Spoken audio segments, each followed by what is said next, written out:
ધારાસભ્ય જયેશભાઈ રાદડિયાએ ગૌવંશ પાંજરાપોળ ખાતે એમના પિતાશ્રીની પ્રતિમાને ફૂલહાર કરી શ્રદ્ધાંજલિ અર્પણ કરી. સ્વર્ગવાસ વિઠ્ઠલભાઈ રાદડિયાની 5મી પુણ્યતિથિ નિમિત્તે મહારક્તદાન કેમ્પ તેમજ સર્વરોગ નિદાન કેમ્પ યોજાયો. કૃષિ મંત્રી રાઘવભાઈ પટેલે જામકંડોરણા ખાતે સ્વર્ગવાસ વિઠ્ઠલભાઈ રાદડિયાની પ્રતિમાને શ્રદ્ધાંજલિ અર્પણ કરી હતી. જામકંડોરણા કન્યા વિદ્યાલય ખાતે સ્વર્ગવાસ વિઠ્ઠલભાઈ રાદડિયાની 5મી પુણ્યતિથિ નિમિત્તે ધારાસભ્ય જયેશભાઈ રાદડિયા દ્વારા એમના પિતાશ્રીને પુષ્પાંજલિ અર્પણ કરી હતી.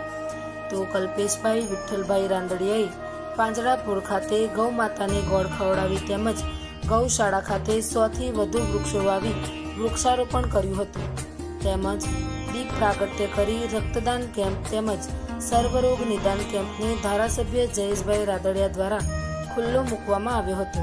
તેમજ સામાજિક રાજકીય આગેવાનોએ વિઠ્ઠલભાઈ રાદડિયાને શ્રદ્ધાંજલિ અર્પણ કરી હતી. ત્યારે રક્તદાન કરવા માટે લોકોની લાંબી લાઈનો લાગી હતી. ત્યારે લોકોએ રક્તદાન કરીને વિઠ્ઠલભાઈ રાદડિયાને શ્રદ્ધાંજલિ અર્પણ કરી હતી. પ્રવીણ ડોંગા, ખબર વડાલી, જામકંડોરણા.